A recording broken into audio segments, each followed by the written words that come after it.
ગુજરાત સ્થાપના દિવસ એટલે કે 1 મે 1960 એ ગુજરાત રાજ્યની રચના માટેનો દિવસ છે. આ દિવસે ગુજરાતને મુંબઈ રાજ્યમાંથી અલગ કરીને એક સ્વતંત્ર રાજ્ય તરીકે સ્થાપિત કરવામાં આવ્યું. આ ઘટના માત્ર રાજકીય નહીં, પરંતુ સાંસ્કૃતિક અને આર્થિક દ્રષ્ટિકોણથી પણ મહત્વપૂર્ણ છે. ગુજરાતની સ્થાપના પછી રાજ્યએ વિકાસના નવા માળખા ગોઠવ્યા, જે આજે પણ જોવા મળે છે.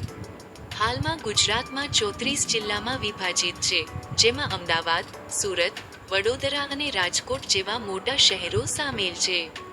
વિસ્તારમાં કચ્છ સૌથી મોટો અને ડાંગ સૌથી નાનો જિલ્લો છે. અમદાવાદ જિલ્લામાં સૌથી વધુ વસ્તી અને ડાંગ જિલ્લામાં સૌથી ઓછી વસ્તી છે.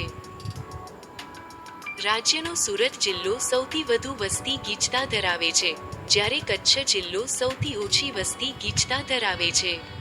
આ જિલ્લાઓમાં વિવિધ સંસ્કૃતિઓ, પરંપરાઓ અને આર્થિક પ્રવૃત્તિઓનો સમન્વય છે.